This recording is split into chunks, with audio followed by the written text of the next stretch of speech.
Hairang Lairang channel na mayam gidamakta pujarakliba wari Bhuttu Itani. Ayukta walking satna rubasing halakpagi lambida hotel da changduna sa thaknari. Sa thakliba singdugi maraktagi amana hairei. Itaw mayam aigise miwa ngangbagi wafamdi nateko. Asum nungaitabagi haigadawribani. Mayam lanadi khanagumsi. Amana mukumlai karino itaw haigadaba wadu sat sat hairaplo. Karigi miwa ngangbano magun igun khangnaraba ngaktani. Nupaduna makha tarei. Aikhoigi maningi leirakta leiba angawba layengba doctor gi machanupi amakak leibado. Yengbada gyan tana urabasu madugi angangdo ngawi. Yengbada onthokna nungaikidre. Mapa macha khak leijabaduda. Nupa amana amuk khumlai class 8 chu tamle haibani. Mapa dubu angawba layengba doctor ni hairaga machanupi du phawba layengba ngamdribasi kaya phaba doctor amadi oiramloibo. Asomda nimaina sumang wai taina machanupi bu hauna kaurai. Ipagi ibema nangbu tumbada hogatlo kaidawrabage. Ipabu hospital chakadawribani. Yaiphabi ibema nangbu tarabro. Yaiphabi adu tingli yangli tekthoklaga hogolaklaga phamung mayai aduda phammi. Aduga phamungda phamna yamna tanna makhutna thongnaw adu lamlaga hangdoi. Mapani maina wai tairibadu thongnaw adudagi mamittu uirum tawna yenglaga hairei. Karigino aingonda thawai lakpidawna laktana koribasibo. Mapani maina wai taina khumlai. Ipagi ibema nangbu sum tumlaga leiradi school di karamna chatkani. Yaiphabina amuk khumlai. School gi matamdi watli ben chu laktri. Mapana amuk makha tarei. Ben laklaga hogatladi nangbu ben nasu ngaibiyo haibasu yaroine. Nangbu hundokpiramladi karam tawba. Yaiphabina khumlai adu oirasu babana thinbiba yai hairamlaga makyat adu launa kathoklaga mapada yenglaga hauna yakna kablai. Mapani maisu machanupida haipet yenglamlaga onthokre aduga machinda asumna soli. Haukrene magi haunabise amu onthokpanida hospital dasu angawba mayam yumdasu angawbi ichasiga. Aise wakalga amata thoktre.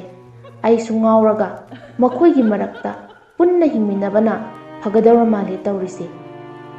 Asumna solamlaga nimai wai taibadu thuna loisillaga imungda changlaktuna bathroom da irujaba loiraga mafi marol setsillaga machanupigi sak thiraga machanupigi kaada sak adu ushilai.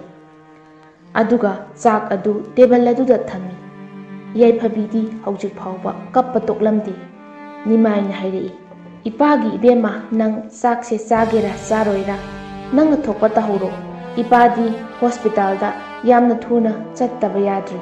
Nang hak asum kaphau khokho hairamlaga nimaidu thokre. Yaiphabi hanadagi kharaga henjinna yakna kablei. Yaiphabigi matawadu ka adumaktada mingselga leiramlabadi mingsel phawba kaigani.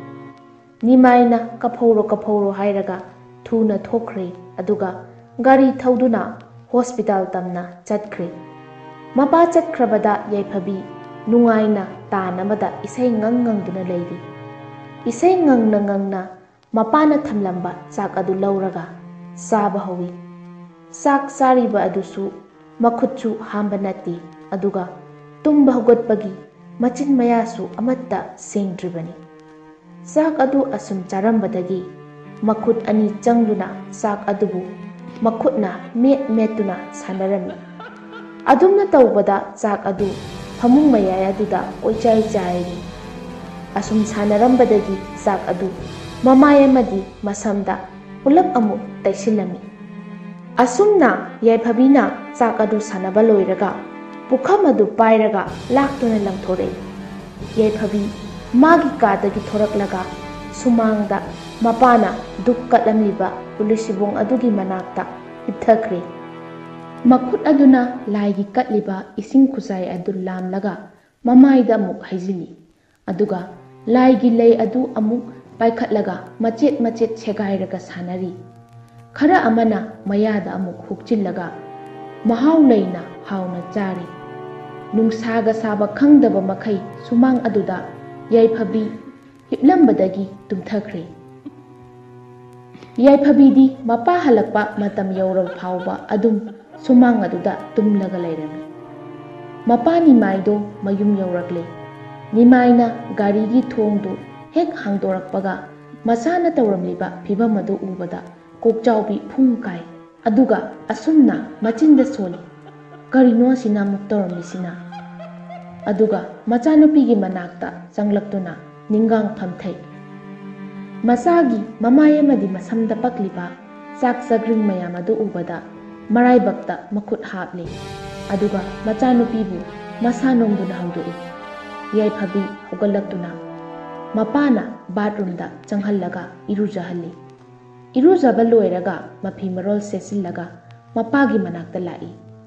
Mapa nimaina machabu makoktagi makhong phauba yengi. Masagi narumda tairiba kongol adu ubada mapa adu sauningbana wa amata ngangpham khangdri.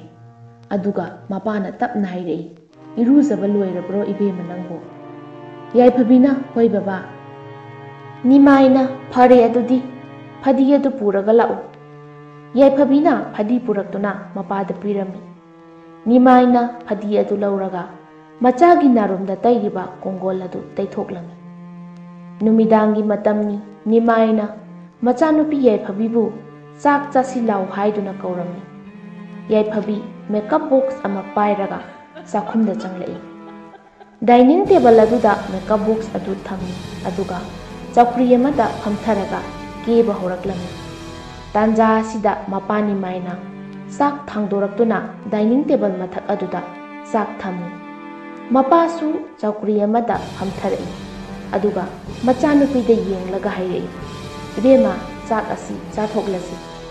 Yaiphabina kaino ai kerisi udro nang mapana tro ila uyadro ko. Nimaina machanupida sak inba haurei. Yaiphabi mapana illiba sak chakhom ahum mari chaba hauraga hairei. Nangna chakhom chauna chauna ilaktana ai lipstick se loina kokle inbiraklanu amta hairaga makhutna sak hapliba plate adubu inthorakpada plate adu leimaida tabadagi kairi. Mapana akaiba plate tu tasili. Yaiphabina amuk baba haina kanna kauraklami. Masagi khonjel du tabada nimai khangprek khangi. Aduga akaiba plate adu makhutna pairamba adu makhada khangtha thadakre. Aduga khanghai hairaklami. Kaidore ibema Yaiphabina mapada bindi hapa kautadu utlaga bindi amata yauramdre hairei.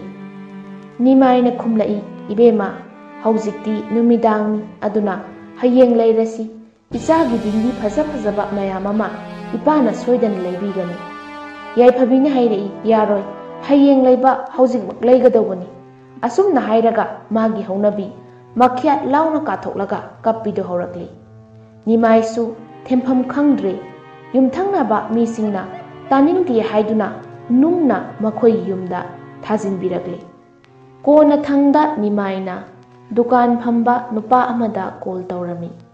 Adudagi machanupiga loinana dukan adu tamna gari da laklami. Mafam adu yaurabada yaiphabina amuba bindi ngakta yawba achauba kauta ama khalami. Nimaina sel piramlaga mapa macha mayumda halakli. Yaiphabina magi ka yaurabada bindi ama lauthoklaga maraibakta namsili. Bindi adu hek nambaga Yaiphabi uitharaktuna tumthakre. Asomda nimai mahaki ka manungda wabana masado huk tabadagi nakhuktuna tumthakre. Yaiphabi ningaidana isi siba makai tumni. Adubu Yaiphabigi maraibakta namliba bindi adu sangalaklami. Aduga bindi adudagi amuba maiku khara thoklaklami.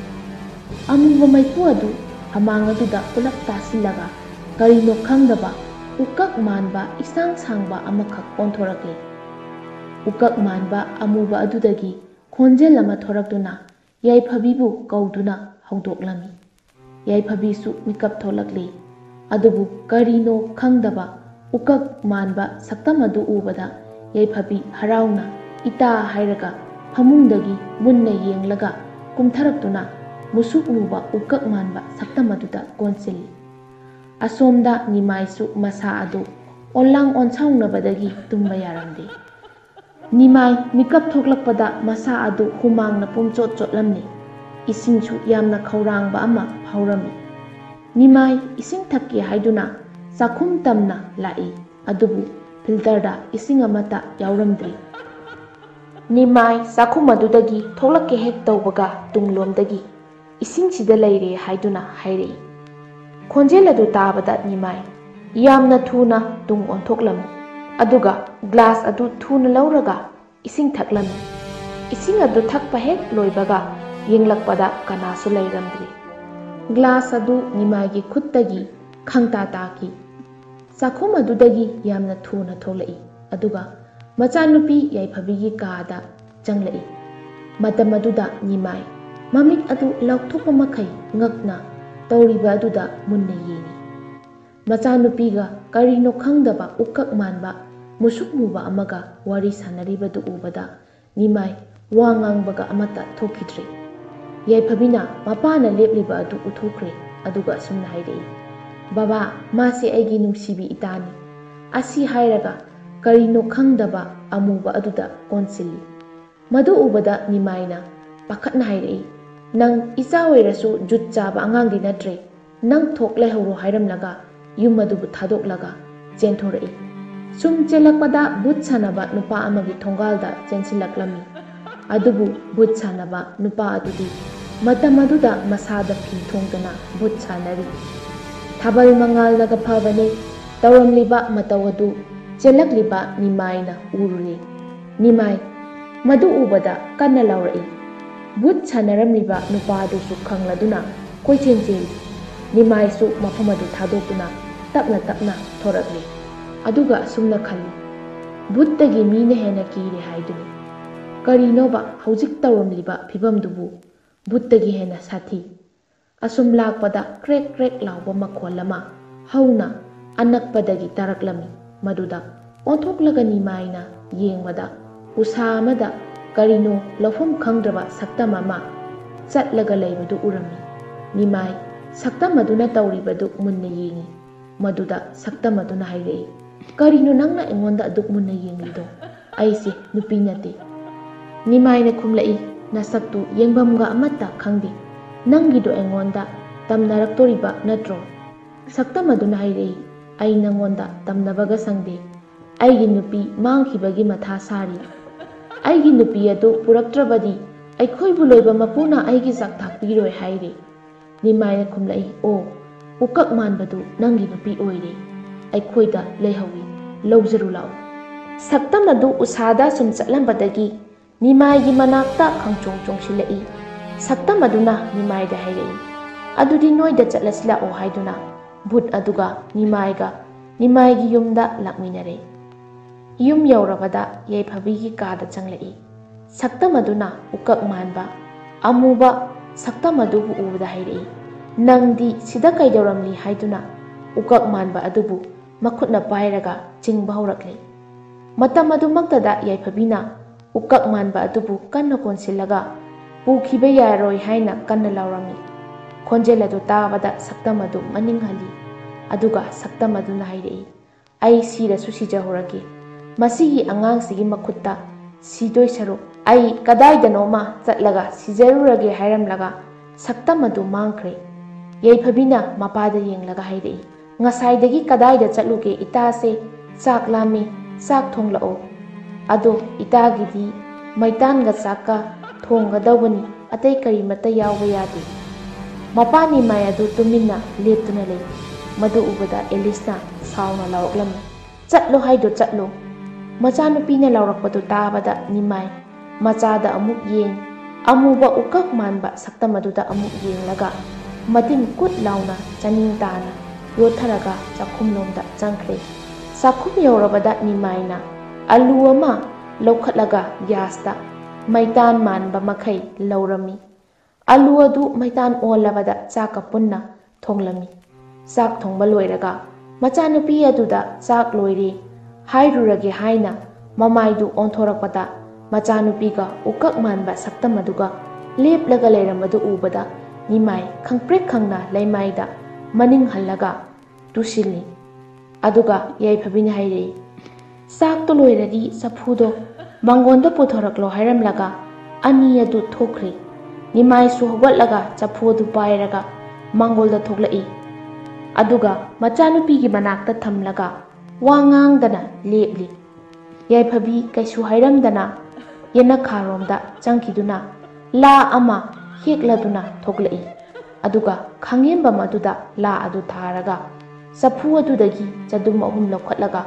la aduda hapli madugi manakta ukak manba saktam adu la mathak aduda hipdaki aduga adum mangkhre ukak manba musuk muba saktam adu mangkhrabada mapasu kaisu hairamdana imungda changkhre nongalabada nimai mikap thorakli aduga phaklangda theliba gari adu yengbada ayuki pung 6 taramli nimai thengle haiduna thuna mangolda thoglai adubu nimai ngakpana kham thengli mabukning nungsimanbana pi marik amadi nimai gi mamittagi khanghaudana taki sumang aduda lai thangmai ningthina katlaga leiramki machanupina mangol machida mafi maro taru tanana setlaga insang semduna leirambadu urubada nimai masana masabu thajadre asum nangakna machanupida yengduna leiringai yaiphabina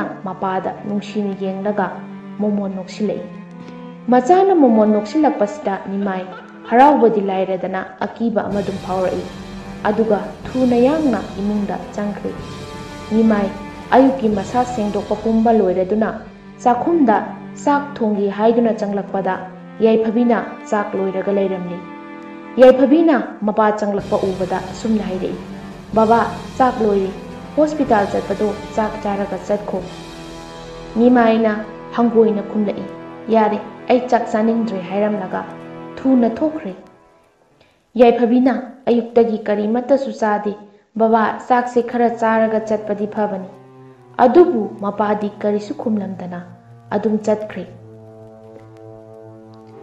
nimaina hospital yorabada mathauda mabukning changlamde nurse thoibibu laklabra haina hangbada nimai gi mathau ama oirami nurse thoibi laklaroi khanglabasu nimai thoibibu asum hanglami hospital da duty loiraba phauba hospital aduda hoichat chatuna leirami tasingna nimai mayumda machanupi thengnagani khanbada chatpa talami mamsil laklabada nimai mayumda halakli mayum yorabada mangoldari da yaiphabi phamduna leirami nimaina gari hek khabaga yaiphabi gari manakta changsilai nimaina gari gi thongadu hangdoklaga gari dagi kumtharaklabada yaiphabina peri peri tawraga hairei baba nang asuk thengna hala is kaigino ai itomta lei haiba khangliba natra nimai macha da hangoina yenglamlaga wa amatang hanglamdana imungda thuna changkhre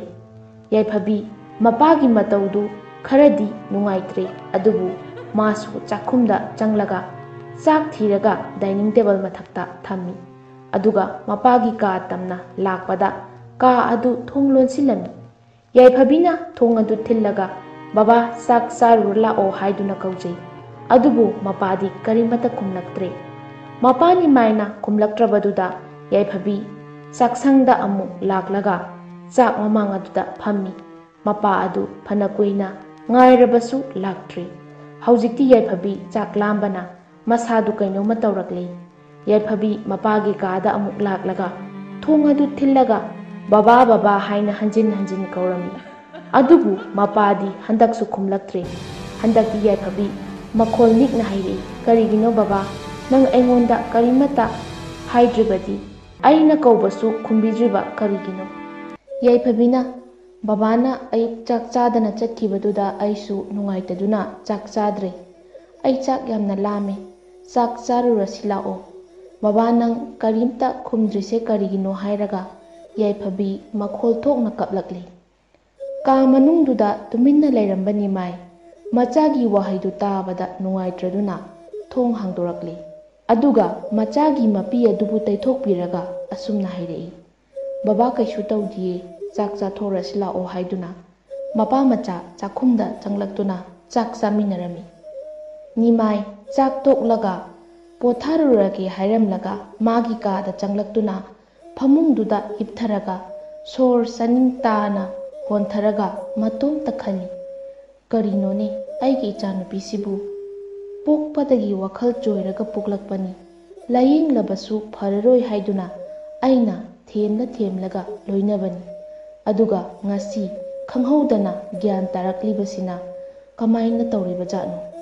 ꯑꯁꯨꯝꯅ ꯆꯤꯡꯅ ꯅꯤꯃꯥꯏ ꯇꯨꯝꯊꯈ꯭ꯔꯦ꯫ ꯑꯁꯣꯝꯗꯁꯨ ꯌꯥꯏꯐꯕꯤ call ꯂꯤꯛ ꯐꯦꯡꯕ ꯂꯣꯏꯔꯒ ꯃꯥꯁꯨ ꯃꯥꯒꯤ ꯀꯥꯗ ꯆꯪꯂꯛꯇꯨꯅ ꯇꯨꯝꯊꯈ꯭ꯔꯦ꯫ ꯃꯇꯝꯁꯨ ꯁꯨꯝ ꯍꯧꯖꯤꯜꯂꯛꯄꯅ ꯑꯍꯤꯡ ꯑꯣꯏꯔꯛꯂꯤ꯫ ꯍꯧꯖꯤꯛꯇꯤ ꯀꯔꯤꯒꯨꯝꯕ ꯃꯈꯣꯜ ꯑꯃꯠꯇ ꯇꯥꯈꯤꯗ꯭ꯔꯦ, ꯏꯆꯤꯛ ꯆꯤꯛꯂꯦ꯫ ꯃꯇꯝ ꯑꯁꯤꯗ ꯌꯥꯏꯐꯕꯤꯒꯤ ꯃꯔꯥꯏꯕꯛꯀꯤ ꯕꯤꯟꯗꯤ ꯑꯃꯨꯕ ꯑꯗꯨ ꯂꯨꯝꯕꯨ ꯂꯨꯝꯕꯨ ꯁꯥꯒꯠꯂꯛꯏ꯫ ꯌꯥꯏꯐꯕꯤꯁꯨ ꯃꯁꯥꯗꯣ ꯑꯣꯜꯂꯥꯡ ꯑꯣꯟꯁꯥꯎꯅꯔꯛꯇꯨꯅ ꯃꯁꯥꯗꯨ ꯂꯦꯡꯕ ꯍꯧꯔꯛꯏ꯫ ꯌꯦꯠꯂꯣꯝ ꯃꯥꯏꯔꯣꯝ ꯃꯁꯥ ꯑꯗꯨ ꯃꯊꯦꯛ ꯃꯊꯦꯛ ꯊꯦꯛꯂꯛꯏ꯫ ꯑꯗꯨꯕꯨ ꯇꯨꯝꯕꯗꯒꯤ ꯒ꯭ꯌꯥꯟꯗꯤ ꯇꯥꯔꯝꯗꯦ꯫ ꯇꯥꯟꯖꯥ ꯑꯁꯤꯗ ꯌꯥꯏꯐꯕꯤꯒꯤ ꯀꯥ ꯑꯗꯨꯗ ꯆꯦꯠꯅ ꯂꯣꯜꯂꯤꯕ ꯊꯣꯡ ꯊꯣꯡꯅꯥꯎ ꯑꯗꯨ ꯈꯔ ꯂꯦꯡꯂꯛꯂꯒ ꯃꯇꯣꯝꯇ ꯍꯥꯡꯗꯣꯔꯛꯏ꯫ ꯃꯇꯝ ꯑꯁꯤꯗ ꯍꯨꯏ ꯌꯥꯝꯅ ꯀꯞꯂꯝꯃꯤ꯫ ꯈꯪꯍꯧꯗꯦ ꯕꯤꯟꯗꯤ ꯑꯗꯨꯗꯒꯤ ꯑꯃꯨꯕ ꯃꯩꯈꯨ ꯈꯔ ꯊꯣꯛꯂꯛꯇꯨꯅ ꯐꯃꯥꯡꯗ ꯇꯥꯁꯤꯟꯗꯨꯅ ꯎꯀꯛ ꯃꯥꯟꯕ ꯑꯃꯨꯕ ꯁꯛꯇꯝ ꯑꯗꯨ ꯑꯣꯜꯂꯛꯂꯤ꯫ ꯁꯛꯇꯝ ꯑꯁꯤꯅ ꯌꯥꯏꯐꯕꯤꯕꯨ ꯀꯧꯔꯛꯏ꯫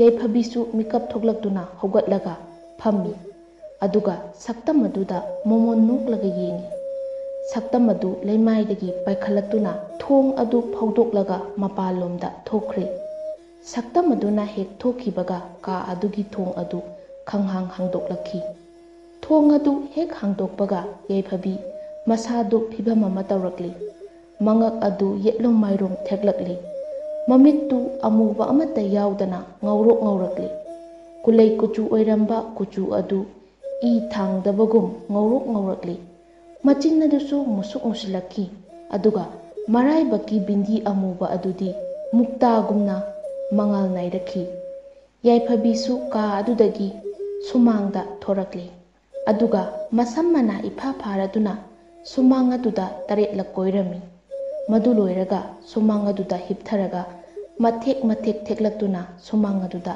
ꯍꯪꯒꯠ ꯍꯟꯗꯥ ꯆꯠꯂꯝꯃꯤ꯫ ꯃꯇꯝ ꯑꯁꯤꯗ ꯑꯇꯤꯌꯥꯗ ꯂꯪꯅ ꯊꯣꯛꯂꯝꯕ ꯊꯥꯖꯁꯨ ꯑꯃꯨꯕ ꯂꯩꯆꯤꯜ ꯃꯔꯛꯇ ꯆꯪꯈ꯭ꯔꯦ꯫ ꯍꯧꯖꯤꯛꯇꯤ ꯄꯨꯡꯃꯝ ꯃꯝꯂꯤ꯫ ꯑꯁꯨꯝꯅ ꯃꯝꯈꯤꯕꯗꯒꯤ ꯃꯥꯏꯀꯩ ꯈꯨꯗꯤꯡꯃꯛꯇꯒꯤ ꯍꯤꯡꯒꯥꯏ ꯃꯅꯝ ꯅꯝꯕ ꯑꯁꯥꯕ ꯅꯨꯡꯁꯤꯠ ꯀꯌꯥ ꯑꯃ ꯃꯈꯣꯜ ꯊꯣꯛꯅ ꯁꯤꯠꯆꯤꯜꯂꯛꯂꯝꯃꯤ꯫ ꯁꯨꯃꯥꯡ ꯑꯁꯤꯗ ꯉꯥꯏꯍꯥꯛꯀꯤ ꯃꯇꯨꯡꯗ ꯑꯀꯤꯕ ꯐꯪꯂꯕ ꯁꯛꯇꯝ, ꯃꯈꯣꯡ ꯌꯥꯎꯗ꯭ꯔꯕ ꯃꯃꯥꯏ ꯁꯤꯠ ꯅꯥꯟꯕ, ꯃꯈꯣꯡ ꯃꯈꯨꯠ ꯇꯣꯉꯥꯟ ꯇꯣꯉꯥꯟ ꯇꯥꯔꯕ ꯀꯌꯥ ꯑꯃ ꯁꯨꯃꯥꯡ ꯑꯗꯨꯗ ꯄꯨꯜꯂꯔꯦ꯫ ꯎꯀꯛ ꯃꯥꯟꯕ ꯁꯛꯇꯝ ꯑꯗꯨꯁꯨ ꯁꯨꯃꯥꯡ ꯑꯁꯤꯗ ꯄꯥꯏꯗꯨꯅ ꯌꯥꯏꯐꯕꯤꯒꯤ ꯃꯅꯥꯛꯇ ꯂꯩꯔꯝꯃꯤ꯫ ꯑꯀꯤꯕ ꯐꯪꯂꯕ ꯁꯛꯇꯝ ꯃꯌꯥꯝ ꯄꯨꯟꯅ ꯁꯨꯃꯥꯡ ꯑꯁꯤꯗ ꯂꯩꯔꯕꯒꯤ ꯃꯇꯨꯡꯗ ꯌꯥꯏꯐꯕꯤꯁꯨ ꯃꯁꯥ ꯑꯗꯨ ꯊꯦꯛꯂꯒ ꯁꯨꯃꯥꯡ ꯑꯗꯨꯗ ꯆꯠꯂꯝꯕꯗꯒꯤ ꯍꯧꯒꯠꯂꯛꯂꯤ꯫ ꯑꯗꯨꯒ ꯌꯥꯏꯐꯕꯤ ꯁꯨꯃꯥꯡ ꯑꯗꯨꯗ ꯖꯒꯣꯏ ꯁꯥꯕ ꯍꯧꯔꯛꯂꯤ꯫ ꯌꯥꯏꯐꯕꯤꯅ ꯖꯒꯣꯏ ꯁꯥꯕ ꯍꯧꯔꯕꯗ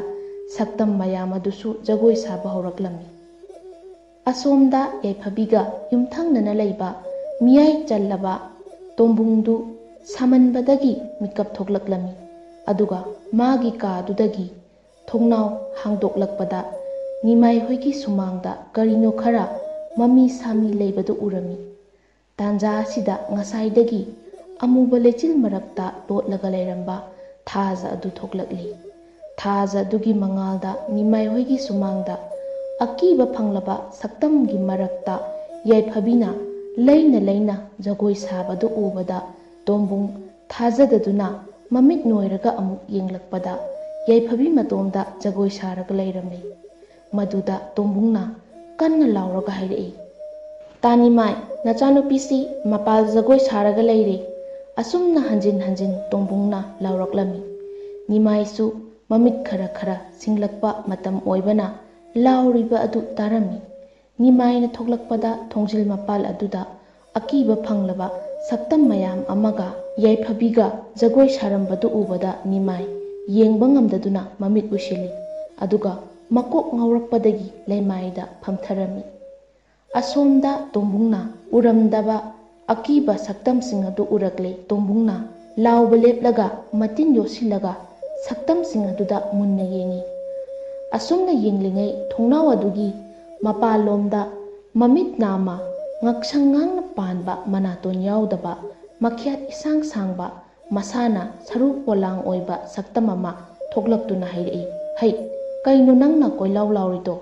ꯊꯣꯡ ꯂꯣꯟꯁꯤꯜꯂꯒ ꯇꯨꯝꯃꯨ, ꯇꯨꯝꯅꯤꯡꯗ꯭ꯔꯒ ꯅꯪꯁꯨ ꯖꯒꯣꯏ ꯁꯥꯁꯤ ꯂꯥꯛꯑꯣ"꯫ ꯇꯣꯡꯕꯨꯡꯅ ꯃꯈꯣꯜ ꯅꯤꯛꯅ ꯍꯥꯏꯔꯛꯏ, "ꯉꯝꯂꯣꯏ, ꯑꯩ ꯅꯈꯣꯏꯒꯤ ꯃꯔꯛꯇꯒ ꯖꯒꯣꯏ ꯁꯥꯕ"꯫ ꯁꯛꯇꯝ ꯑꯗꯨꯅ ꯑꯃꯨꯛ ꯍꯥꯏꯔꯛꯏ, "ꯑꯗꯨꯗꯤ ꯊꯣꯡꯅꯥꯎ ꯑꯗꯨ ꯁꯠ ꯁꯠ ꯂꯣꯟꯁꯤꯜꯂꯨ" ꯍꯥꯏꯔꯝꯂꯒ ꯌꯥꯏꯐꯕꯤꯒꯤ ꯃꯅꯥꯛꯇ ꯄꯥꯏꯈ꯭ꯔꯦ꯫ ꯇꯣꯡꯕꯨꯡꯁꯨ ꯊꯣꯡꯅꯥꯎ ꯑꯗꯨ ꯊꯨꯅ ꯂꯣꯟꯁꯤꯜꯂꯒ ꯃꯃꯥꯏꯗꯒꯤ ꯍꯨꯃꯥꯡ ꯑꯗꯨ ꯇꯩꯊꯣꯛꯂꯦ, ꯑꯗꯨꯒ ꯃꯥꯒꯤ ꯅꯨꯄꯤꯗ ꯌꯦꯡꯂꯛꯏ꯫ ꯑꯗꯨꯕꯨ ꯃꯥꯒꯤ ꯅꯨꯄꯤꯗꯤ ꯅꯨꯡꯉꯥꯏꯅ ꯇꯨꯝꯂꯝꯃꯤ꯫ ꯑꯁꯣꯝꯗ ꯅꯤꯃꯥꯏꯁꯨ ꯃꯀꯣꯛ ꯉꯥꯎꯕ ꯍꯦꯟꯖꯤꯜꯂꯛꯄꯗꯒꯤ ꯒ꯭ꯌꯥꯟ ꯃꯥꯡꯈ꯭ꯔꯦ꯫ ꯑꯗꯨꯕꯨ ꯌꯥꯏꯐꯕꯤ ꯑꯃꯗꯤ ꯑꯀꯤꯕ ꯐꯪꯂꯕ ꯁꯛꯇꯝ ꯑꯗꯨꯗꯤ ꯑꯗꯨꯃꯛ ꯖꯒꯣꯏ ꯁꯥꯕ ꯂꯦꯞꯇ꯭ꯔꯤ꯫ ꯉꯥꯏꯍꯥꯛꯀꯤ ꯃꯇꯨꯡꯗ ꯊꯋꯥꯏ ꯂꯥꯛꯄꯤꯅ ꯂꯥꯛꯅ ꯂꯥꯛꯅ ꯈꯣꯡꯗꯨꯅ ꯁꯨꯃꯥꯡ ꯑꯗꯨꯒꯤ ꯃꯄꯥꯃꯛꯇꯗ ꯂꯩꯅ ꯂꯩꯅ ꯄꯥꯏꯔꯤ꯫ ꯃꯉꯥꯜ ꯅꯥꯏꯅ ꯂꯪꯂꯝꯕ ꯊꯥꯖ ꯑꯗꯨꯁꯨ ꯍꯤꯒꯣꯛ ꯃꯆꯨ ꯑꯣꯜꯂꯛꯂꯝꯃꯤ꯫ ꯑꯇꯤꯌꯥ ꯑꯗꯨꯁꯨ ꯐꯤꯕꯝ ꯑꯃ ꯇꯧꯔꯛꯂꯤ꯫ ꯅꯣꯡ ꯈꯣꯡꯗꯅ ꯅꯣꯡ ꯃꯃꯤꯠ ꯐꯥꯛꯂꯛꯂꯤ꯫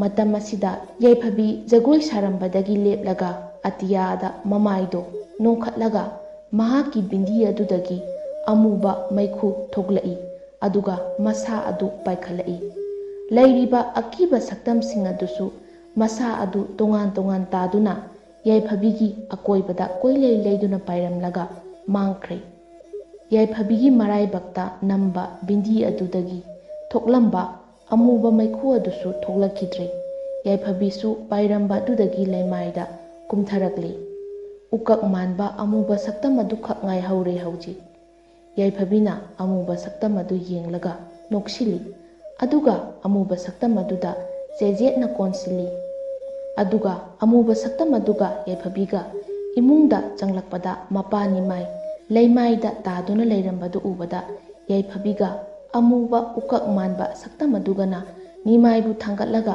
ꯐꯃꯨꯡꯗ ꯊꯝꯂꯝꯃꯤ꯫ ꯌꯥꯏꯐꯕꯤꯒ ꯁꯛꯇꯝ ꯑꯗꯨꯒꯁꯨ ꯃꯥꯒꯤ ꯀꯥꯗ ꯆꯪꯂꯛꯇꯨꯅ ꯌꯥꯏꯐꯕꯤꯅ ꯐꯃꯨꯡꯗ ꯍꯤꯞꯊꯩ, ꯑꯗꯨꯒ ꯑꯃꯨꯕ ꯁꯛꯇꯝ ꯑꯗꯨꯅ ꯐꯃꯥꯡꯗ ꯂꯦꯞꯂꯒ ꯏꯁꯩ ꯉꯪꯂꯒ ꯌꯥꯏꯐꯕꯤꯕꯨ ꯇꯨꯝꯕ ꯊꯦꯡꯕꯤꯔꯝꯃꯤ꯫ ꯌꯥꯏꯐꯕꯤ ꯁꯛꯇꯝ ꯑꯗꯨꯗ ꯃꯣꯃꯣꯟ ꯅꯣꯛꯅ ꯌꯦꯡꯂꯝꯂꯒ ꯎꯏꯊꯔꯛꯂꯦ꯫ ꯌꯥꯏꯐꯕꯤꯅ ꯇꯨꯝꯊꯈ꯭ꯔꯕꯗ ꯎꯀꯛ ꯃꯥꯟꯕ ꯁꯛꯇꯝ ꯑꯗꯨ ꯑꯃꯨꯕ ꯃꯩꯈꯨ ꯑꯣꯜꯂꯛꯇꯨꯅ ꯌꯥꯏꯐꯕꯤꯒꯤ ꯕꯤꯟꯗꯤꯗ ꯆꯪꯈ꯭ꯔꯦ꯫ ꯅꯣꯡꯉꯥꯜꯂꯦ ꯈꯪꯅꯅꯕ ꯎꯆꯦꯛ ꯋꯥꯌꯥ ꯈꯣꯡꯂꯛꯂꯤ꯫ ꯀꯣꯔꯧꯁꯨ ꯅꯣꯡꯄꯣꯛꯂꯣꯝꯗꯒꯤ ꯁꯅꯥ ꯑꯍꯤꯡꯕ ꯃꯆꯨꯒꯨꯝ ꯇꯞꯅ ꯇꯞꯅ ꯊꯣꯛꯂꯛꯂꯤ꯫ ꯀꯣꯔꯧ ꯃꯍꯥꯛꯅ ꯌꯥꯀꯥꯏꯔꯛꯂꯕꯗ ꯑꯃꯝꯕ ꯃꯍꯥꯛꯁꯨ ꯇꯞꯅ ꯇꯞꯅ ꯂꯥꯛꯁꯤꯟꯈꯤꯗꯨꯅ ꯅꯣꯡ ꯉꯥꯟꯐꯨꯡ ꯉꯥꯟꯐꯨꯡ ꯇꯧꯔꯛꯂꯤ꯫ ꯃꯇꯝ ꯑꯁꯤꯗ ꯅꯤꯃꯥꯏ ꯃꯃꯤꯠ ꯁꯤꯡꯂꯛꯂꯤ꯫ ꯌꯦꯠꯂꯣꯝ ꯃꯥꯏꯔꯣꯝ ꯑꯣꯜꯂꯗꯨꯅ ꯐꯃꯨꯡ ꯑꯗꯨꯗ ꯍꯤꯞꯂꯤ꯫ ꯉꯥꯏꯍꯥꯛꯀꯤ ꯃꯇꯨꯡꯗ ꯅꯨꯃꯤꯗꯥꯡꯒꯤ ꯑꯀꯤꯕ ꯁꯛꯇꯝꯁꯤꯡ ꯑꯗꯨ ꯃꯃꯤꯠꯇ ꯑꯃꯃꯝꯇ ꯑꯣꯏꯅ ꯎꯔꯛꯂꯤ꯫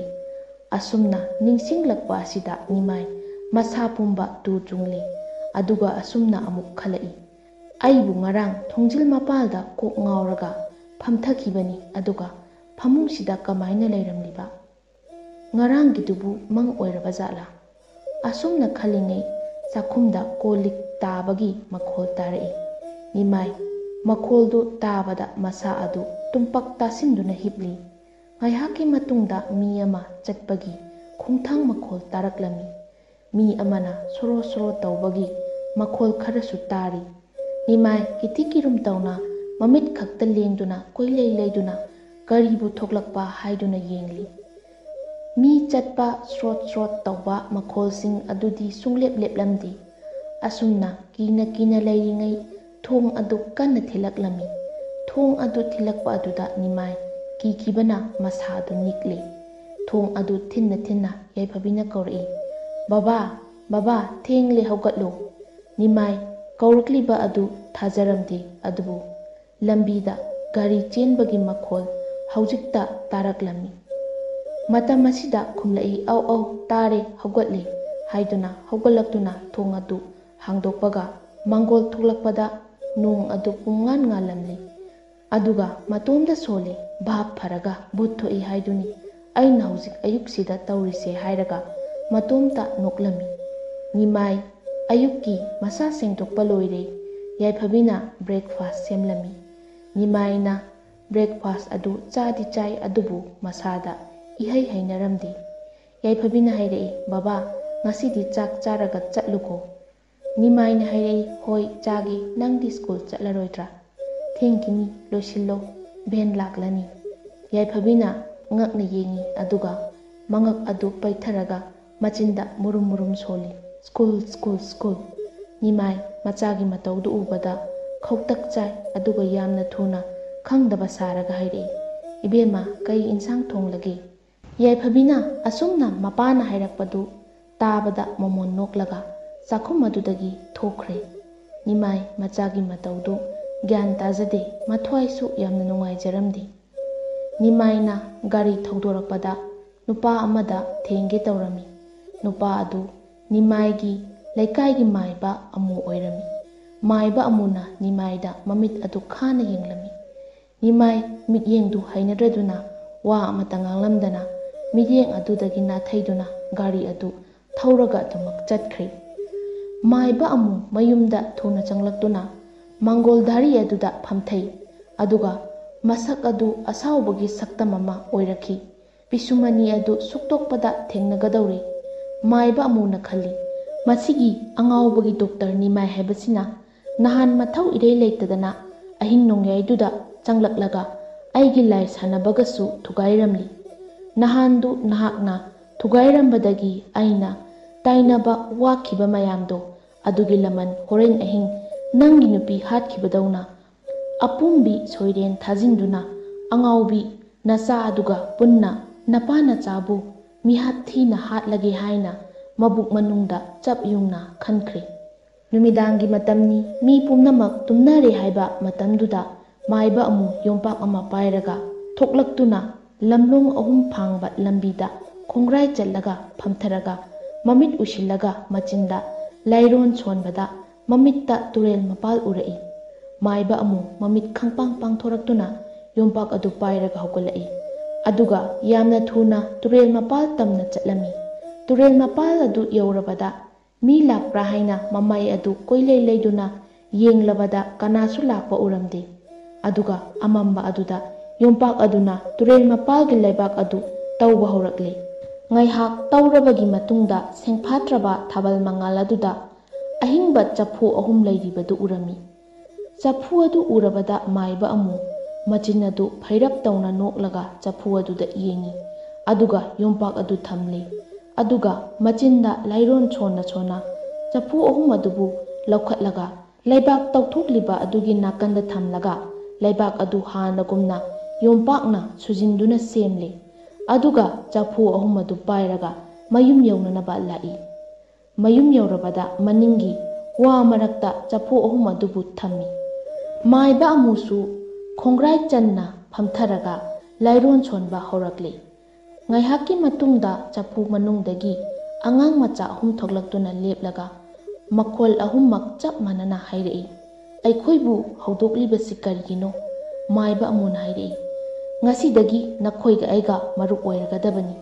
Aina haibasu nakhoina yagadauba aduga nakhoina haibasu aina yagani. Adudi yarabra hairao. Angang ahumduna khumlai. Yare maiba amuna amu hairei. Maibamgi Nimai amadi mahaki machanupi Yaifabigi mathwai laururo chatlo gurugi yathangni hairaga amuna angang ahumduda yathang pirami.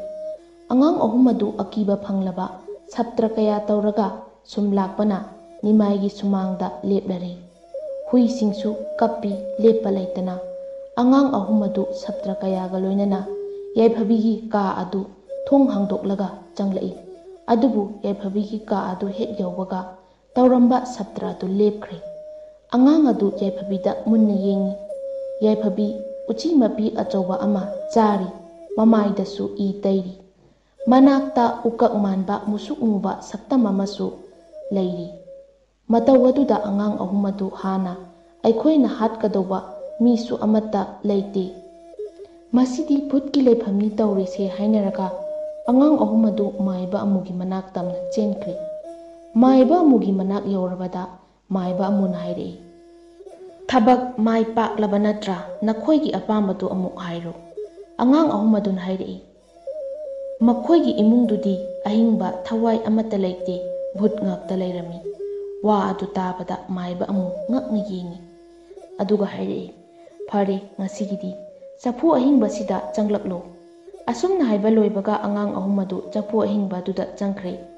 ꯃꯥꯏꯕ ꯑꯃꯨꯅ ꯃꯆꯤꯟꯗ ꯂꯩꯔꯣꯟ ꯁꯣꯟꯗꯨꯅ ꯆꯐꯨ ꯑꯍꯤꯡꯕ ꯑꯗꯨ ꯄꯨꯟꯅ ꯂꯪ ꯑꯍꯤꯡꯕꯅ ꯄꯨꯟꯁꯤꯜꯂꯒ ꯊꯝꯈ꯭ꯔꯦ꯫ ꯅꯣꯡꯉꯥꯜꯂꯦ, ꯅꯤꯃꯥꯏ ꯍꯣꯁꯄꯤꯇꯥꯜꯗ ꯆꯠꯈ꯭ꯔꯦ꯫ ꯑꯁꯣꯝꯗ ꯇꯣꯝꯕꯨꯡꯁꯨ ꯀꯝꯗꯧꯔꯤ?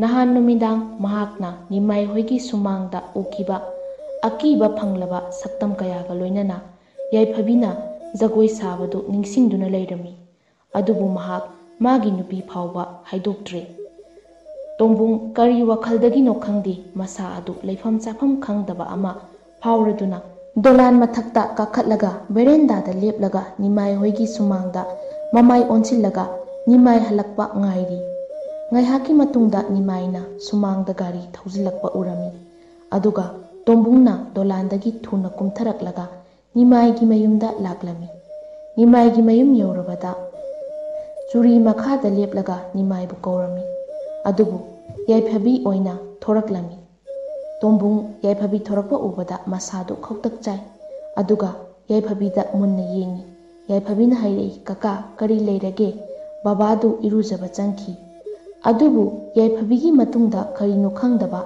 ꯑꯃꯨꯕ ꯑꯃ ꯂꯩꯕꯗꯨ ꯎꯔꯝꯃꯤ꯫ ꯃꯗꯨ ꯎꯔꯨꯕꯗꯒꯤ ꯇꯣꯝꯕꯨꯡ ꯂꯥꯎꯔꯒ ꯆꯦꯟꯈ꯭ꯔꯦ꯫ ꯌꯥꯏꯐꯕꯤꯁꯨ ꯊꯨꯅ ꯃꯪꯒꯣꯜꯗꯒꯤ ꯁꯨꯃꯥꯡꯗ ꯀꯨꯝꯊꯔꯛꯏ꯫ ꯑꯗꯨꯒ ꯃꯥꯁꯨ ꯂꯥꯎꯍꯧꯏ, "ꯀꯀꯥ, ꯀꯩꯗꯧꯔꯒꯦ"꯫ ꯑꯗꯨꯒ ꯑꯃꯨꯕ ꯑꯗꯨꯗ ꯑꯃꯨꯛ ꯌꯦꯡꯂꯒ ꯍꯥꯏꯔꯛꯏ, "ꯏꯇꯥ ꯂꯥꯛꯑꯣ, ꯏꯃꯨꯡꯗ ꯆꯪꯂꯁꯤ" ꯍꯥꯏꯗꯨꯅ ꯑꯃꯨꯕ ꯁꯛꯇꯝ ꯑꯗꯨꯗ ꯀꯣꯟꯁꯤꯜꯂꯒ ꯏꯃꯨꯡꯗ ꯆꯪꯈ꯭ꯔꯦ꯫ ꯅꯨꯃꯤꯗꯥꯡꯒꯤ ꯃꯇꯝꯅꯤ꯫ ꯅꯤꯃꯥꯏ ꯇꯨꯝꯕꯗ ꯃꯉꯥꯛꯅꯔꯝꯃꯤ꯫ ꯀꯣꯟꯅꯊꯪꯗ ꯅꯤꯃꯥꯏ ꯌꯥꯝꯅ ꯋꯥꯅ ꯃꯤꯀꯞ ꯊꯣꯔꯛꯂꯤ꯫ ꯃꯥꯅ ꯃꯤꯀꯞ ꯊꯣꯛꯂꯛꯄ ꯃꯇꯝꯗ ꯀꯥꯊꯤ ꯃꯅꯝ ꯌꯥꯝꯅ ꯅꯝꯂꯛꯂꯝꯃꯤ꯫ ꯅꯤꯃꯥꯏ ꯐꯨꯛ ꯂꯥꯎꯅ ꯍꯧꯒꯠꯂꯤ, ꯑꯗꯨꯒ ꯊꯨꯅ ꯌꯥꯡꯅ ꯆꯥꯛꯈꯨꯝꯗ ꯆꯪꯂꯛꯏ꯫ ꯑꯗꯨꯕꯨ ꯒ꯭ꯌꯥꯁ ꯑꯗꯨ ꯃꯩ ꯊꯥꯔꯒ ꯂꯩꯔꯝꯃꯤ꯫ ꯒ꯭ꯌꯥꯁ ꯑꯗꯨꯒꯤ ꯃꯊꯛꯇ ꯈꯥꯡ ꯑꯗꯨ ꯃꯩꯈꯨ ꯋꯪ ꯋꯪ ꯀꯥꯔꯒ ꯂꯩꯔꯝꯃꯤ꯫ ꯅꯤꯃꯥꯏ ꯒ꯭ꯌꯥꯁ ꯑꯗꯨꯒꯤ ꯃꯅꯥꯛꯇ ꯌꯥꯝꯅ ꯊꯨꯅ ꯆꯪꯂꯛꯂꯤ, ꯑꯗꯨꯒ ꯒ꯭ꯌꯥꯁ ꯑꯗꯨ ꯊꯨꯅ ꯃꯨꯠꯊꯠꯂꯝꯃꯤ꯫ ꯒ꯭ꯌꯥꯁ ꯑꯁꯤ ꯍꯦꯛ ꯃꯨꯠꯊꯠꯄꯗ ꯇꯨꯡꯂꯣꯝꯗꯒꯤ ꯑꯍꯧꯕ ꯈꯣꯟꯖꯦꯜ ꯑꯃꯅ ꯍꯥꯏꯔꯛꯏ,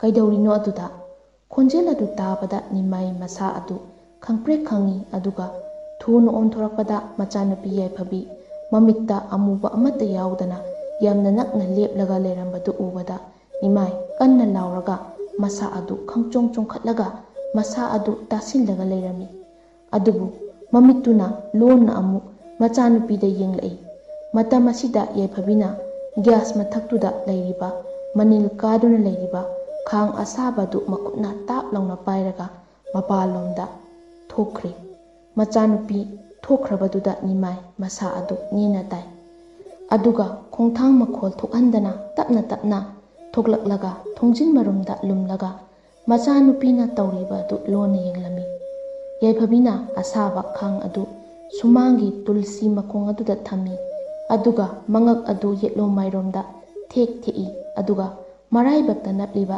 ꯕꯤꯟꯙꯤ ꯑꯗꯨꯗꯒꯤ ꯃꯅꯤꯜ ꯑꯣꯏꯅ ꯑꯃꯨꯕ ꯃꯩꯈꯨ ꯊꯣꯛꯂꯛꯂꯝꯃꯤ꯫ ꯑꯗꯨꯒ ꯃꯅꯤꯜꯁꯤꯡ ꯑꯗꯨ ꯇꯥꯁꯤꯜꯂꯒ ꯎꯀꯛ ꯃꯥꯟꯕ ꯑꯃꯨꯕ ꯁꯛꯇꯝ ꯑꯗꯨ ꯊꯣꯛꯂꯛꯏ, ꯑꯗꯨꯒ ꯁꯛꯇꯝ ꯑꯗꯨꯒ ꯌꯥꯏꯐꯕꯤꯒ ꯀꯣꯟꯁꯤꯟꯅꯩ꯫ ꯑꯗꯨꯗꯒꯤ ꯈꯥꯡ ꯃꯅꯨꯡꯗꯒꯤ ꯃꯩꯇꯥꯜ ꯑꯣꯜꯂꯕ ꯆꯦꯡꯁꯤꯡ ꯑꯗꯨ ꯅꯣꯛꯅ ꯅꯣꯛꯅ ꯆꯥꯃꯤꯟꯅꯩ꯫ ꯅꯤꯃꯥꯏ ꯇꯧꯔꯤꯕ ꯑꯗꯨ ꯌꯦꯡꯕ ꯉꯝꯗ꯭ꯔꯗꯨꯅ ꯃꯍꯥꯛꯀꯤ ꯀꯥ ꯇꯝꯅ ꯌꯥꯝꯅ ꯊꯨꯅ ꯂꯥꯛꯏ꯫ ꯀꯥ ꯌꯧꯔꯕꯗ ꯅꯤꯃꯥꯏ ꯐꯃꯨꯡꯗ ꯕ꯭ꯂꯥꯡꯀꯦꯠ ꯑꯄꯥꯕ ꯑꯃꯅ ꯃꯀꯣꯛ ꯌꯧꯅ ꯆꯤꯡꯈꯠꯇꯨꯅ ꯃꯁꯥꯗꯨ ꯇꯥꯁꯤꯜꯂꯒ ꯍꯤꯞꯂꯤ꯫ ꯑꯗꯨꯒ ꯅꯤꯃꯥꯏ ꯈꯥꯡꯕ ꯉꯝꯗ꯭ꯔꯗꯨꯅ ꯍꯤꯛ ꯍꯤꯛ ꯂꯥꯎꯅ ꯃꯈꯣꯜ ꯊꯣꯛꯅ ꯀꯞꯂꯤ꯫ ꯑꯁꯨꯝꯅ ꯅꯨꯃꯤꯗꯥꯡꯁꯤꯃꯁꯨ ꯍꯧꯈ꯭ꯔꯦ꯫ ꯊꯥꯁꯤ ꯅꯨꯃꯤꯠꯀꯤ ꯅꯨꯃꯤꯗꯥꯡꯅꯤ꯫ Maiba amu ahing nongyayda magi araiba lai makhaiga sanari.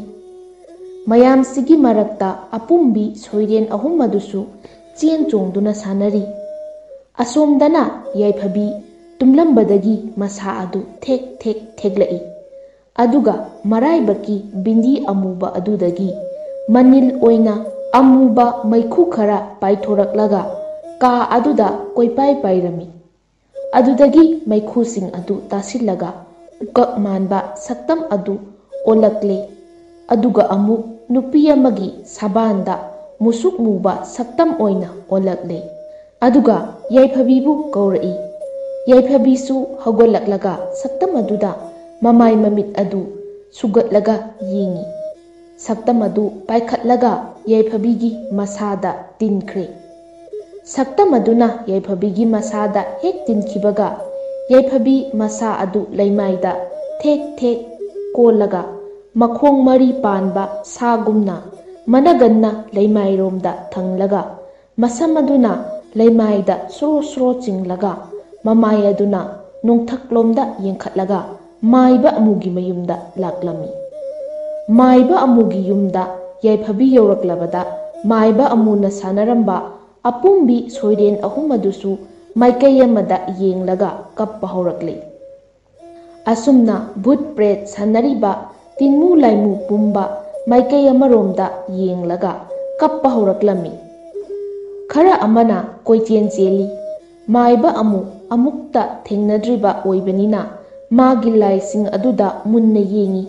Aduga bhut pret mayam aduna yengliba maikai aduda maiba amusu yengthorakpada yaiphabigi akiba phanglaba saktam aduna lakpadu ubada khangprek khangna maning hallaga turami. Maiba amu machinda laiwa sonna sonna hogolakle. Adubu magi laisona du yaiphabida panbagi mahutta magi laising aduda oina palami. Magi laising adu amatta lengkhidre. Maiba amu hena hena akanba lairon kaya solakle. Adubu khanghaude yaiphabigi akiba phanglaba saktam maduna khangchung chungkhilaktuna maiba amugi masada nappada maiba amu leimaida longna tarami. Aduga yaiphabina maiba amugi makhaurida mayana sikli. Aduga makhutna mana maiba amugi khoidauda metli. Maiba amudu haujikti kaisu tauba ngamdre. Asumna amuba sor honba lepkiduna mahaki aroiba matam haibadu oikre. Ngasaidagi phajing punsinduna lengdana lairamba bhut pret mayamdo mahausaga manadaba mawongda langba kaya taurakle. Asumna bhut pret mayamna akiba phangna law khong taubasina laikai aduda mi amatta tumba yaramde. Angang macha pukpada ngairiba kayasu themba yadana kanna kanna kaplami. Hui singsu hanaga manadaba mawongda kaplami. Aduga yum khuding makta akiba phangna tamnarami. Asumna yaiphabisu bhut pret mayam duga loinana jagoi sa saduna mayumda lakli. Tasengna numidang asi akiba phanglaba saktam ama haibadu oikhi. Nimai psychiatry ward lomda lakpada nupi amagi khonjelda sar haina kaurakli. Nimaina thuna tunglomda onthokuna yenglubada nurse thoibi oiramki. Nimaina hairei e thoibi kaidaure. Thoibina sarna nahan noma ai thirami hai.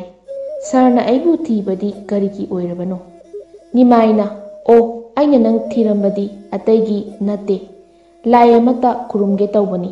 Adugi nanga tananingduna taubani. Thoibina kumlai sar adugi oirabadi yumda oina lakbiro. Hospital dadi wari sanabada kaya nungaidau mandre. Nimaina phare adudi nang hojik duty loiraba natra. Thoibina hoi sir ai duty loire yumda hallage haiduna thoraklabani. Nimaina adudi ai yumda oina laklage nangi leifam hairamno. Asumna thoibina maki leifam hairamlaga mayumda hankre. Nimaisu duty loireduna thoibigi mayum thiduna lakpana thoibigi mayum yaure. Thoibi phi angauba ngakta setlaga leirami. ꯊꯣꯏꯕꯤꯅ ꯅꯤꯃꯥꯏꯕꯨ ꯃꯍꯥꯛꯀꯤ ꯁꯥꯔꯤꯕ ꯁꯪꯂꯦꯜ ꯑꯗꯨꯒꯤ ꯃꯃꯥꯡꯗ ꯄꯨꯁꯤꯜꯂꯒ ꯐꯝꯍꯜꯂꯤ꯫ ꯁꯪꯂꯦꯜ ꯑꯗꯨꯗ ꯐꯝꯂꯒ ꯊꯣꯏꯕꯤꯅ ꯍꯥꯏꯔꯛꯏ, "ꯍꯧꯖꯤꯛꯇꯤ ꯁꯥꯔꯒꯤ ꯑꯄꯥꯝꯕꯗꯨ ꯍꯥꯏꯕꯤꯔꯣ"꯫ ꯅꯤꯃꯥꯏꯅ ꯍꯥꯏꯔꯛꯏ, "ꯌꯥꯏꯐꯕꯤ ꯀꯧꯕ ꯑꯩꯒꯤ ꯏꯆꯥꯅꯨꯄꯤ ꯑꯃ ꯂꯩ꯫ ꯌꯨꯝ ꯑꯗꯨꯗ ꯑꯩꯈꯣꯏ ꯑꯅꯤꯈꯛꯇ ꯂꯩꯕꯅꯤ꯫ ꯃꯥ ꯄꯣꯛꯄꯗ ꯃꯃꯥꯁꯨ ꯂꯩꯈꯤꯗ꯭ꯔꯦ꯫ ꯌꯥꯏꯐꯕꯤ ꯍꯧꯖꯤꯛꯇꯤ ꯆꯍꯤ 20ꯃꯨꯛ ꯁꯨꯔꯕ ꯂꯩꯁꯥꯕꯤ ꯑꯃꯅꯤ꯫ ꯌꯥꯏꯐꯕꯤ ꯃꯌꯥꯝꯒ ꯃꯤꯃꯥꯟꯅꯗꯕ ꯄꯣꯛꯄꯗꯒꯤ ꯋꯥꯈꯜ ꯆꯣꯏꯔꯛꯄ, ꯀ꯭ꯂꯥꯁ ꯍꯟꯖꯤꯟꯃꯟꯕꯗꯒꯤ ꯀ꯭ꯂꯥꯁ 8ꯇꯃꯛ ꯀꯥꯕꯗ ꯃꯉꯥꯏꯔꯤ" ꯍꯥꯏꯗꯨꯅ ꯅꯔꯁ ꯊꯣꯏꯕꯤꯗ ꯅꯤꯃꯥꯏꯅ ꯇꯝꯃꯤ꯫ ꯑꯗꯨꯒ ꯌꯥꯏꯐꯕꯤꯅ ꯈꯪꯍꯧꯗꯅ ꯋꯥꯈꯜ ꯇꯥꯔꯛꯄ ꯑꯗꯨꯗꯒꯤ ꯏꯃꯨꯡꯗ ꯇꯝꯅꯔꯤꯕ ꯌꯥꯏꯐꯕꯤꯒꯤ ꯃꯑꯣꯡ ꯃꯇꯧ ꯄꯨꯝꯅꯃꯛ ꯊꯣꯏꯕꯤꯗ ꯋꯥꯔꯤ ꯂꯤꯔꯝꯃꯤ꯫ ꯑꯗꯨꯒ ꯑꯁꯨꯝꯅ ꯃꯈꯥ ꯇꯥꯅ ꯍꯥꯏꯔꯛꯏ, "ꯃꯇꯧ ꯀꯔꯝꯅ ꯏꯆꯥ ꯑꯁꯤꯕꯨ ꯐꯍꯟꯒꯅꯤ"꯫ ꯊꯣꯏꯕꯤ ꯃꯃꯤꯠ ꯎꯏꯁꯤꯜꯂꯒ ꯂꯥꯏ ꯈꯨꯔꯨꯝꯃꯤ꯫ ꯉꯥꯏꯍꯥꯛꯀꯤ ꯃꯇꯨꯡꯗ ꯊꯣꯏꯕꯤ ꯃꯁꯥꯗ ꯍꯥꯏꯕ ꯅꯣꯝꯕ ꯍꯧꯔꯛꯂꯦ ꯑꯗꯨꯒ ꯂꯥꯏꯐꯥꯎ ꯐꯥꯎꯔꯛꯂꯦ꯫ "ꯍꯦ ꯇꯥꯏꯕꯪ, ꯌꯦꯠꯀꯤ ꯂꯝꯗꯥꯡ ꯑꯣꯏꯕ, ꯅꯃꯥ ꯑꯩꯍꯥꯛꯅ ꯆꯤꯉꯨ ꯃꯄꯥꯎꯕꯨ ꯄꯤꯔꯝꯒꯦ꯫ ꯇꯥꯏꯕꯪ ꯑꯣꯏꯕ ꯅꯍꯥꯛꯀꯤ ꯅꯆꯥꯗꯤ ꯄꯤꯕꯨꯛꯅꯨꯡꯗ ꯂꯩꯔꯤꯉꯩ ꯌꯥꯏꯕꯤ ꯑꯗꯨ ꯇꯝꯕ ꯑꯣꯏꯕ ꯀꯅꯥꯒꯨꯝꯕ ꯑꯃꯅ ꯃꯥꯡꯍꯟꯈ꯭ꯔꯕꯅꯤ꯫ ꯄꯂꯦꯝ ꯃꯃꯥ ꯑꯣꯏꯕꯤꯅ ꯂꯝꯂꯣꯡ 3 ꯐꯥꯡꯕꯗ ꯇꯤꯟꯃꯨ ꯂꯥꯏꯃꯨ ꯂꯥꯌꯣꯛꯅꯔꯨꯕꯗꯒꯤ ꯇꯤꯟꯃꯨ ꯂꯥꯏꯃꯨ ꯑꯗꯨꯅ ꯅꯆꯥꯒꯤ ꯊꯋꯥꯏ ꯑꯣꯏꯈ꯭ꯔꯕꯅꯤ꯫ ꯂꯩꯔꯤꯕ ꯅꯃꯣꯝ ꯑꯗꯣ ꯁꯥꯗꯣꯡꯅ ꯇꯥꯏꯕꯪ ꯑꯣꯏꯔꯕꯁꯨ ꯊꯋꯥꯏꯗꯤ ꯇꯥꯏꯕꯪ ꯅꯠꯇꯦ"꯫ ꯑꯁꯨꯝꯅ ꯍꯥꯏꯔꯝꯂꯒ ꯂꯥꯏꯐꯥꯎ ꯑꯗꯨ ꯂꯦꯞꯈ꯭ꯔꯦ꯫ ꯊꯣꯏꯕꯤꯁꯨ ꯃꯁꯥ ꯑꯗꯨ ꯉꯥꯏꯍꯥꯛ ꯅꯤꯛꯂꯝꯂꯒ ꯃꯃꯤꯠ ꯇꯞꯅ ꯄꯥꯡꯊꯣꯔꯛꯂꯦ꯫ ꯑꯗꯨꯒ ꯁꯣꯔ ꯁꯥꯡꯅ ꯑꯃꯨꯛꯇꯪ ꯍꯣꯟꯗꯣꯔꯛꯏ꯫ ꯅꯤꯃꯥꯏꯅ ꯍꯥꯏꯔꯛꯏ, "ꯀꯔꯤꯅꯣ ꯏꯃꯥꯅ ꯍꯥꯏꯕꯤꯔꯤꯕ ꯑꯁꯤꯕꯣ"꯫ ꯊꯣꯏꯕꯤꯅ ꯈꯨꯝꯂꯛꯏ, "ꯑꯩꯅ ꯍꯥꯏꯕ ꯅꯠꯇꯦ, ꯏꯃꯥꯅ ꯍꯥꯏꯕꯅꯤ"꯫ "ꯀꯔꯤ ꯍꯥꯏꯈ꯭ꯔꯦ"꯫ ꯅꯤꯃꯥꯏꯅ ꯂꯥꯏꯐꯥꯎ ꯄꯨꯝꯕ ꯊꯣꯏꯕꯤꯗ ꯍꯥꯏꯔꯛꯏ꯫ ꯊꯣꯏꯕꯤꯅ ꯑꯃꯨꯛ ꯍꯥꯏꯔꯛꯏ, "ꯁꯥꯔꯅ ꯑꯗꯨꯝ ꯈꯟꯕꯤꯔꯣ, ꯍꯧꯖꯤꯛ ꯄꯨꯖꯥ ꯑꯃ ꯇꯧꯔꯕꯗꯤ ꯇꯝꯅꯔꯤꯕ ꯄꯨꯝꯕ ꯐꯒꯅꯤ, ꯑꯗꯨꯒ ꯁꯥꯔꯒꯤ ꯏꯆꯥ ꯑꯗꯨꯗꯤ ꯑꯃꯨꯛ ꯍꯟꯅ ꯃꯤꯔꯣꯜ ꯇꯥꯔꯛꯂꯔꯣꯏ, ꯍꯥꯟꯅꯒꯨꯝꯅ ꯂꯩꯕ ꯇꯥꯕꯅꯤ꯫ ꯃꯤꯔꯣꯜ ꯇꯥꯅ ꯂꯩꯍꯟꯒꯦ ꯍꯥꯏꯔꯕꯗꯤ ꯀꯔꯤꯁꯨ ꯇꯧꯔꯣꯏꯗꯕꯅꯤ꯫ ꯃꯍꯥꯛꯇꯤ ꯂꯥꯏ ꯐꯠꯇꯕꯒꯤ ꯊꯋꯥꯏ ꯆꯪꯂꯕꯅꯤꯅ ꯃꯍꯥꯛꯀꯤ ꯑꯄꯥꯝꯕ ꯑꯗꯨ ꯑꯗꯨꯝ ꯇꯧꯕ ꯇꯥꯕꯅꯤ꯫ ꯃꯍꯥꯛꯀꯤ ꯂꯥꯏꯒꯤ ꯁꯛꯇꯤ ꯑꯁꯤ ꯀꯅꯥꯒꯨꯝꯕ ꯂꯥꯏꯃꯤꯠ ꯊꯧꯕ ꯑꯃꯅ ꯅꯝꯁꯤꯟꯗꯨꯅ ꯊꯝꯂꯝꯕꯅꯤ꯫ ꯅꯨꯃꯤꯗꯥꯡ ꯑꯃꯗ ꯂꯥꯏ ꯑꯁꯤꯒ ꯂꯨꯅ ꯇꯤꯟꯅꯖꯕ ꯃꯃꯥꯟꯅꯕꯤ ꯑꯃ ꯊꯦꯡꯅꯔꯨꯕꯗꯒꯤ ꯁꯛꯇꯤ ꯑꯗꯨ ꯍꯟꯖꯤꯜꯂꯛꯇꯨꯅ ꯋꯥꯈꯜ ꯇꯥꯔꯛꯄꯅꯤ꯫ ꯍꯧꯖꯤꯛ ꯂꯥꯏ ꯑꯅꯤ ꯑꯁꯤ ꯉꯥꯛꯇ ꯐꯥꯎꯕ ꯊꯥꯅꯗꯅ ꯂꯣꯏꯅꯕꯅꯤ꯫ ꯑꯗꯨꯅ ꯁꯥꯔꯅ ꯈꯪꯕꯤꯔꯣ, ꯂꯥꯏ ꯑꯁꯤꯕꯨ ꯅꯝꯁꯤꯟꯗꯨꯅ ꯊꯝꯁꯤ ꯍꯥꯏꯕ꯭ꯔꯥ, ꯀꯩꯗꯧꯁꯤ ꯍꯥꯏꯕꯅꯣ ꯁꯥꯔꯅ ꯈꯟꯕꯤꯔꯣ"꯫ ꯅꯤꯃꯥꯏ ꯈꯨꯝꯐꯝ ꯈꯪꯗꯦ, ꯃꯃꯤꯠꯇꯁꯨ ꯃꯄꯤ ꯏꯔꯥ ꯆꯦꯜꯂꯛꯂꯦ꯫ ꯑꯗꯨꯒ ꯈꯜꯂꯨꯈꯤꯒꯦ ꯍꯥꯏꯔꯒ ꯅꯤꯃꯥꯏ ꯃꯌꯨꯝꯗ ꯒꯥꯔꯤ ꯑꯗꯨ ꯊꯧꯗꯨꯅ ꯂꯥꯛꯂꯦ꯫ ꯃꯄꯤꯁꯨ ꯂꯦꯞꯄ ꯂꯩꯇ ꯇꯥꯔꯛꯂꯤ꯫ ꯂꯝꯕꯤꯗ ꯇꯣꯝꯕꯨꯡ ꯊꯦꯡꯅꯕꯗꯒꯤ ꯇꯣꯝꯕꯨꯡꯅ ꯅꯤꯃꯥꯏꯒꯤ ꯒꯥꯔꯤꯕꯨ ꯈꯥꯝꯂꯛꯏ꯫ ꯂꯝꯕꯤ ꯑꯗꯨ ꯃꯈꯣꯏ ꯑꯅꯤ ꯅꯠꯇꯅ ꯀꯅꯥꯁꯨ ꯂꯩꯇꯦ, ꯏꯆꯤꯛ ꯆꯤꯛꯏ꯫ ꯅꯤꯃꯥꯏ ꯃꯄꯤꯗꯨ ꯇꯩꯊꯣꯛꯂꯒ ꯒꯥꯔꯤꯗꯒꯤ ꯀꯨꯝꯊꯔꯛꯏ ꯑꯗꯨꯒ ꯇꯣꯝꯕꯨꯡꯗ ꯀꯔꯤ ꯇꯧꯔꯦ ꯍꯥꯏꯗꯨꯅ ꯍꯪꯂꯛꯏ꯫ ꯇꯣꯝꯕꯨꯡꯅ ꯅꯨꯃꯤꯗꯥꯡꯗ ꯎꯈꯤꯕ ꯃꯆꯥꯒꯤ ꯁꯛꯇꯝ ꯑꯃꯗꯤ ꯑꯀꯤꯕ ꯐꯪꯂꯕ ꯁꯛꯇꯝꯁꯤꯡ ꯑꯗꯨꯒꯤ ꯃꯇꯥꯡꯗ ꯋꯥꯔꯤ ꯇꯧꯔꯛꯏ꯫ ꯅꯤꯃꯥꯏꯅ ꯇꯣꯝꯕꯨꯡꯗ ꯀꯣꯟꯁꯤꯜꯂꯒ ꯃꯈꯣꯜ ꯊꯣꯛꯅ ꯀꯞꯂꯛꯏ ꯑꯗꯨꯒ ꯑꯁꯨꯝꯅ ꯍꯥꯏꯔꯛꯏ, "ꯀꯔꯤꯅꯣ ꯈꯪꯗ꯭ꯔꯦ, ꯑꯩ ꯀꯩꯗꯧꯒꯗꯕꯅꯣ ꯈꯪꯗ꯭ꯔꯦ, ꯀꯩꯅꯣ ꯑꯩꯅ ꯇꯧꯒꯗꯕꯁꯤꯕꯣ"꯫ ꯍꯩꯔꯥꯡ ꯂꯩꯔꯥꯡ ꯆꯦꯅꯦꯜꯅ ꯃꯌꯥꯝꯒꯤꯗꯃꯛꯇ ꯄꯨꯖꯔꯛꯂꯤꯕ ꯚꯨꯠꯇꯨ ꯏꯇꯥꯅꯤ ꯍꯥꯏꯔꯤꯕ ꯋꯥꯔꯤ ꯑꯁꯤ ꯃꯇꯥꯡ ꯁ꯭ꯋꯥꯏꯗ ꯂꯣꯏꯁꯤꯟꯖꯔꯦ꯫ ꯍꯌꯦꯡꯗꯒꯤ ꯅꯨꯡꯉꯥꯏ ꯅꯨꯡꯉꯥꯏꯔꯕ ꯐꯨꯡꯒꯥ ꯋꯥꯔꯤ ꯑꯃꯨꯛ